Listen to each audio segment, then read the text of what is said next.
Hi everybody, welcome to my channel. My name is Shelby and this is Shelby Reads. Thank you so much for clicking on this video and giving a new booktuber a chance. I am a femme lesbian, I have a wonderful butch wife. All we do here is read Sapphic reads, alright? There are occasional exceptions, but typically not. Please like, comment, and subscribe if you want to hear more about Sapphic books, or I will have to start bringing out guilt trips. I'm just kidding, I won't do that to you. It is so sad that we are at the end. Pride Month is over even when I'm filming this, and that makes me very sad, but at the same time, it was kind of a weird pride and a terrible one at the same time, so today I will be discussing my reading wrap-up for June of 2025, aka Pride Month. Shout out to the gays. This brings me to my 50 out of 100 books goal for the year, which means I am perfectly on track. Good for me, yay! Now let's get on with the video. The first book I read was Tryst 6 Venom by Penelope Douglas. This is a new adult dark romance. This book felt like if a hate crime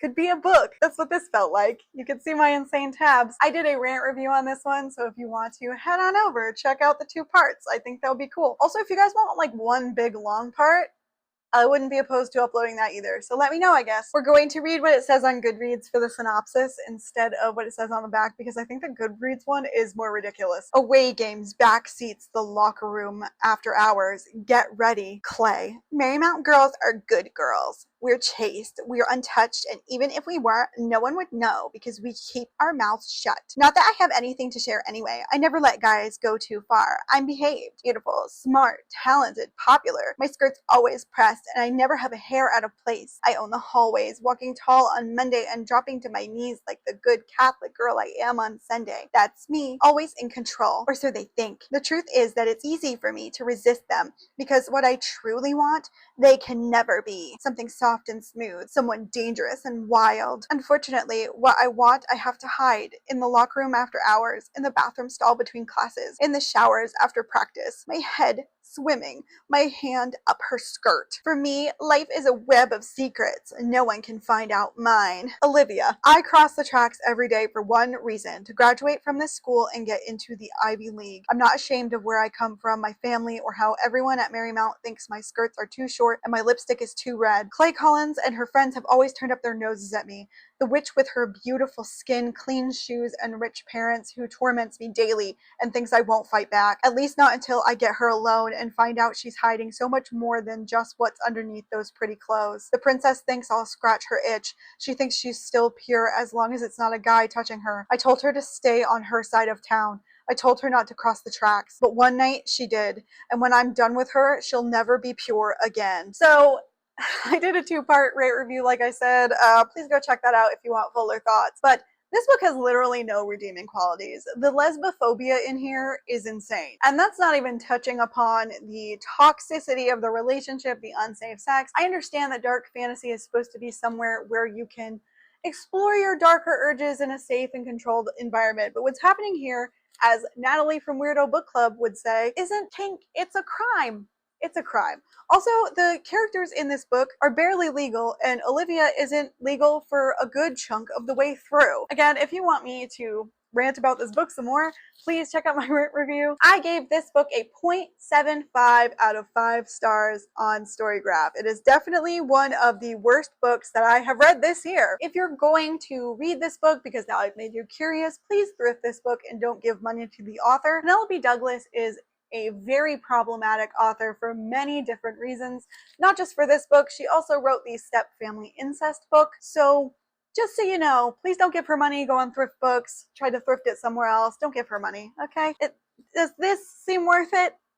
It's not, just so you know. The second book I read was Burn Our Bodies Down by Rory Power. This is a YA horror book. So instead of me reading you the synopsis for this book and also giving my thoughts about it, we're actually going to talk about Rory Power instead. There was an infamous group chat that also included, I think, Emily Duncan and Jay Kristoff, and they were being extremely racist to other authors, especially authors who were having debut books coming out. Rory Power was amongst one of the people in this group chat, and she was one of the enablers. I could not find any apology of any kind, so I don't even know if she did. Another author that I read this month, who we will talk about, Chupeco, is actually the person who called out what they were doing in this group chat and that they were publicly bullying authors of color also. I will link a video in the description that goes over the entire incident in detail by Jess Owens. So why do I have this book? Well, I read Wilder Girls by Rory Power, and I saw this one in the discount section. The tag's not still on it, but I did see it in the discount section, and I had liked Wilder Girls, so I was like, oh, I'll read this one. I bought both of those books before I found out about the situation that they were in. I was not as active on Book Talk and BookTube as I am now, and so I found out like maybe a week or two after. So this has been sitting on my TBR for a long time now because I didn't want to read it, but at the same time I spent the money, so I'm gonna. When I got the new information, I went back and I changed my review of Wilder Girls. I don't think that you should leave a positive review upon a book that has something like that, you know? I did not review this book on Storygraph. I do not think in good conscience that I can promote any of her work. I did like this book. I'm not going to tell you why. I'm not going to tell you what rating I would give it. I don't believe that we can separate the art from the artist, particularly when that artist is still alive. Like if you're reading Hemingway, I mean, first of all, you should be reading that really critically, but like Hemingway is not making money from that anymore. And I feel like with a rant review for like Tryst 6 Venom, I can kind of use it to warn readers and also provide some entertainment while also telling them, hey, steer away from this author. But unfortunately, this book was good and Rory Power is a decent writer. She's just a terrible person. And I will also say that a lot of her characters are very white. And I think that kind of speaks for itself because of the group chat. So I don't think that a positive review, no matter how begrudgingly I give it, can do the same thing as like the rant reviews that I do. So I'm not going to rate it. The third book I read was Queerly Beloved by Susie Dumond. This is a contemporary romance, although I will say that it takes place in 2013, so I would not categorize this as contemporary personally. A people-pleasing baker tries to find her place as a bridesmaid for hire. Will she finally find her happily ever after and her own voice?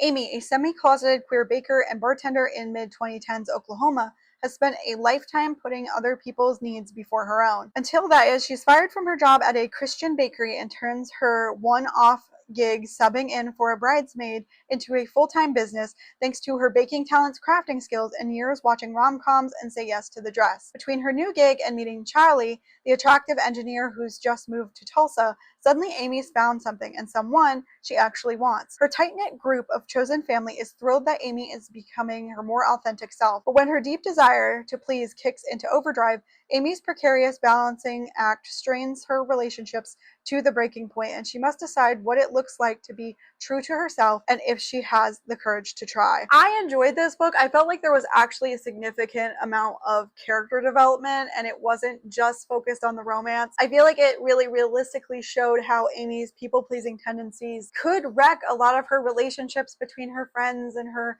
significant other and just like a lot of people in general. I really liked that it wasn't 100% focused on the romance and that there was also a lot about being there for yourself and also like being there for your community and being with your community and like growing together. I will say that the writing wasn't particularly anything special, but I did have a good time while I was reading it. I gave this book a 3.75 out of 5 stars on Storygraph. The fourth book I read in June is Foundryside by Jackson Taylor Bennett. This is an adult fantasy science fiction book. Sancha Grotto is a thief and a damn good one, and her latest target, a heavily guarded warehouse on Tavane's docks, is nothing her unique abilities can't handle. But unbeknownst to her, Sancha's been sent to steal an artifact of unimaginable power, an object that could revolutionize the magical technology known as scribing.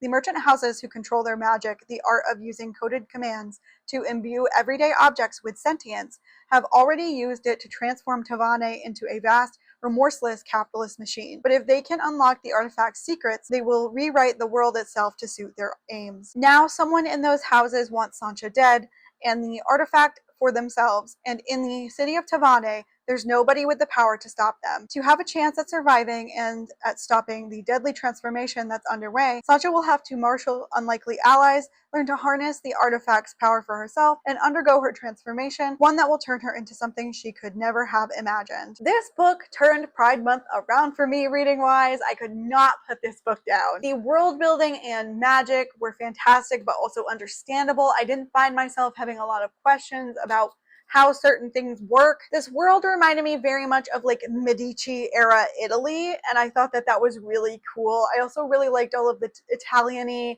or at least Italian inspired names. I've been taking Italian to learn from my wife's family because her grandma is a old-timey Catholic Italian lady. So I felt like I was able to understand more stuff and like pronounce the names correctly, which was really cool. I liked all of the characters we were in the POVs for, even the men, surprisingly. Even if I didn't like them as a person right away, I did like the POV. It was very well written. The beginnings of the Sapphic relationship were so cute. I really enjoyed them. I cannot wait to read the rest of the trilogy. I'm probably going to order the next 2 books pretty soon when I get paid some more money, but I'm like stoked to read these. I gave this book 5 out of 5 stars on Storygraph as always. No notes, like there's nothing I would have changed about this book. I actually truly enjoyed it. So he has a lot of hype to live up to in the next 2 books, I gotta tell you that. The 5th book I read was Those Beyond the Wall by Micaiah Johnson. This is the sequel to her other book called The Space Between Worlds. This is an adult science fiction dystopia. Faced with a coming apocalypse, a woman must reckon with her past to solve a series of sudden and inexplicable deaths in a searing sci-fi thriller from the Compton Crook award-winning author of The Space Between Worlds. Scales is the best at what she does. She is an enforcer who keeps the peace in Ashtown, a rough, climate-ravaged desert town. But that fragile peace is fractured when a woman is mangled and killed within Ash's borders, right in front of Scales' eyes. Even more incomprehensible is that there was seemingly no murderer. When more mutilated bodies start to turn up, both in Ashtown and in the wealthier, walled-off Wiley City, Scales is tasked with finding the cause and putting an end to it. She teams up with a frustratingly by-the-books partner and a brusque but brilliant scientist in order to uncover the truth, delving into both worlds to track down the invisible killer. But what they find points to something bigger and more corrupt than they could have ever foreseen, and it could spell doom for the entire world. This book deals heavily with racism, politics, and resistance, as well as rebellion. I felt that this was very connected to a lot of the things that we have going on in the US right now, and a lot of the things that we've been going through in the US for quite a long time, to be perfectly honest. This book is a very heavy read at times, but if you liked the first book like I did, the first book I gave a 5-star read, then you will really like this book as well, I think. There is still a lot of queer rep in this one. The main character Scales is bisexual. There are a lot of trans and non-binary characters in here. The 2 lesbian and bisexual characters from the first book come back and make an appearance in this book as well. I gave this book 4 out of 5 stars. The only reason it wasn't quite a 5 for me is because Scales' POV at times was not as enjoyable as the other book, but that's okay. It doesn't have to be. I would still highly recommend this book, but I would also highly recommend that you check the trigger warnings on Storygraph. This book is very heavy and could be very difficult for you to read if you're triggered by certain things. The 6th book I read was Bitter Winds by Marina Tempest. It is an adult historical romance that is also a novella. Former Naval Lieutenant Victoria Walsh lost everything when she was falsely accused of treason, her commission, her honor, and her family legacy. Now she commands a pirate vessel leading her own loyal crew while searching for evidence to clear her name. She never expected her path to justice would lead her back to Eleanor Cavendish, the admiral's daughter whose troubled eyes at Victoria's trial suggested she alone saw the truth. Eleanor has spent 6 months investigating the corruption that destroyed Victoria's life, gathering evidence against the powerful men who framed her. But when their worlds violently collide, they're forced to flee together into a storm that will either tear them apart or forge an unbreakable bond. As they race to expose a conspiracy that threatens the entire Royal Navy, Victoria finds herself falling for the brilliant noblewoman who risks everything to fight by her side. But with enemies closing in and secrets coming to light, they'll have to decide what matters more, the truth or protecting each other. A swashbuckling tale of redemption, justice, and love on the high seas, perfect for fans of Sapphic historical romance. This book did not do it for me. Number 1, that synopsis, that's pretty much everything that happens, my guy. Also, just because your book is short does not mean that you have to tell your audience what to think and how to feel. It was all telling and no showing at all. And there are plenty of short novellas that show what they're meant to be showing quite well. They don't hold the reader's hand the entire time. Also, I was deeply confused by this world because it was a misogynistic world, yet women were allowed in the military. Make that make sense. Like, women pirates were not offshoots of the military like some of the pirates in the old times were, where they just abandoned the Navy to be pirates. Like, women were pirates for very different reasons. I also felt like the romance wasn't the strongest because the author was so busy telling us what to think and how to feel and what everyone was doing that the romance just felt completely flat for me. I gave this a 2 out of 5 stars on Storygraph. It wasn't the worst thing I've ever read because I obviously read Tryst 6 Venom this month, but it also wasn't a masterpiece. The 7th book I read this month was The Never Tilting World by Chupeco. This is a YA fantasy. Frozen meets Mad Max in this epic teen fantasy duology bursting with star-crossed romance, immortal heroines, and elemental magic, perfect for fans of Furyborn. I have not read Furyborn. I couldn't tell you if that's true. Generations of 2 goddesses have long ruled Aeon, but 17 years ago, one sister's betrayal defied an ancient prophecy and split their world in 2. The planet ceased to spin, and a great abyss now divides 2 realms, one cloaked in perpetual night, the other scorched by an unrelenting sun. While one sister rules Arinth, a frozen city surrounded by a storm-racked sea, her twin inhabits the sand-locked Golden City. Each goddess has raised a daughter, and each keeps her own secrets about her sister's betrayal. But when shadowy forces begin to call their daughters, Odessa and Heidi, back to the site of the breaking, the 2 young goddesses, along with a powerful healer from Aranth and a mouthy desert scavenger, set out on separate journeys across treacherous wastelands, desperate to heal their broken world, no matter the sacrifice it demands. I had really mixed feelings about this book. I loved the characters and the world and like all of the fantasy stuff. The plot was also very good. This book even got me to care about the straight characters, which can be quite difficult for me. You have to be a really good writer for me to care about it. I feel like a lot of straight romances particularly hinge on tropes and like your own feelings about certain tropes or characters you knew before, but I still really found myself liking the characters anyway. The story was really well developed and I was genuinely interested in what was going to happen next, and I'm definitely probably going to read the 2nd book in the duology for sure. So we're gonna go over what bothered me. This is so specific. I feel like Reads with Rachel would love this though. What bothered me were the anachronisms. Let's read the definition of anachronism, shall we? A thing belonging or appropriate to a period other than that in which it exists, especially a thing that is conspicuously old-fashioned. Ignore the old-fashioned part, friends, because we're not touching that at all. That's not the problem. So as far as I can tell, Aeon is not Earth that had a post-apocalyptic nightmare happen. If I read the 2nd one and that's what actually happened, I will eat my goddamn words and pretend this never happened, okay? I will change my review even. But as far as I'm aware, Aeon is not Earth. They do not have the same history as Earth. So there are a couple, more than a couple actually, was part of the problem that drove me nuts. The first one I caught was Spartan. Now, it was used, not capitalized, and there were like 3 different definitions, but in my brain I always think Spartan, ancient Sparta, right? So I looked up the definitions, and the first 2 mainly pertain to ancient Sparta, but the 3rd one doesn't. And I was like, okay, fine. It happens. It's not a big deal. Maybe she was just using it in the 3rd way and not the 2nd way. Who knows, right? And also, I'm willing to let it slide, even if it was an accident. And one accident, who cares? You know, it's a fantasy book. Who gives a shit? Until not that long later, she used the word bourgeoisie. Again, as far as I can tell, this is not post-apocalyptic Earth, so there are no French people. There never were any French people. And I understand what she meant, like an aristocracy or ruling class or whatever, but oh my god. Just say that. Why are we bringing the French into it? The French aren't here. There are several others, but the other one that really got me was one of the characters saying a wild goose chase. You're like, Shelby, they probably have geese. No, these were the kids from the desert. There are never any geese mentioned ever. Ever! Not for food, not as pets, nothing. And geese can't live in the desert. And I'm like, well, maybe they were in the city part of the desert where it's nicer and there are greenhouses. Yeah, well, then they should have established that.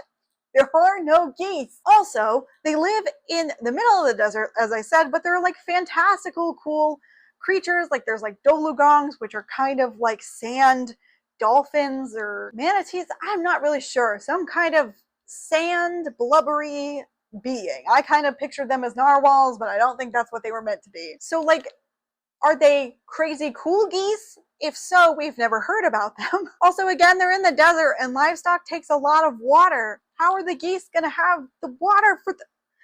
Ugh. Also, while I was seeing a lot of the anachronisms, I found one typo, and again, typos aren't a deal breaker. One typo, who cares? But like, it just kind of compounded everything, you know? I was literally like, ugh. Again, I really enjoyed this book, but that stuff just kept knocking me out of the narrative. So like, I would have to stop and be like, what?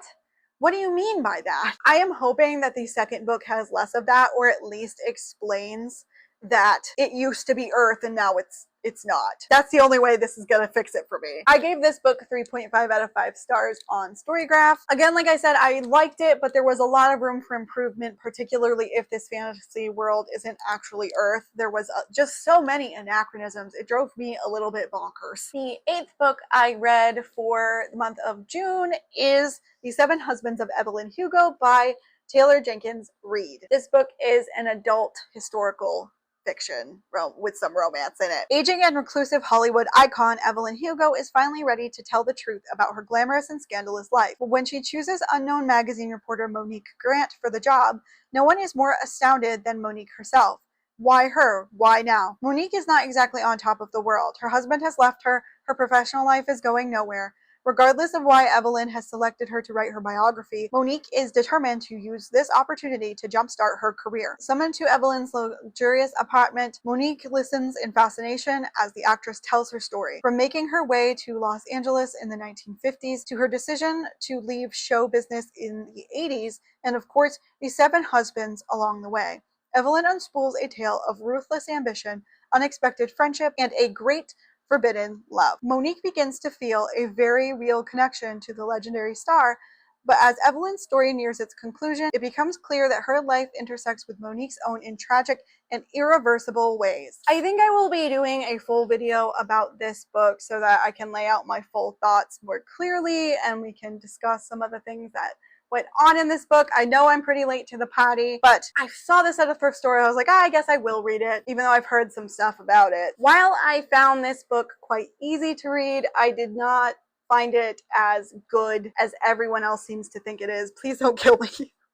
Please don't. I think there are several notable problems with this book, in my opinion, including lesbophobia, some of the way bisexuality is talked about, the bury your gays trope used repeatedly in kind of traumatizing and horrific ways, not to mention the problems with race in this book. There's just a lot going on here that I was not down with, really. Again, I will be making a full video on this at some point. I tabbed it up. Don't forget to click that notification bell so that you can find out when I release it. It's gonna be probably a month or more away because I want to, you know, gather all my thoughts and put it on a script really nicely. But don't forget to hit that bell, all right? I gave this book a 3-star on Storygraph. I feel that if you read nothing but book talk books such as Colleen Hoover, H.D. Carlton, or Penelope Douglas, then yes, this book is a masterpiece. But if you're comparing it to other very well-written books, it's just not that good, in my opinion. It's just my opinion. How do you know what's good for me? That's my opinion!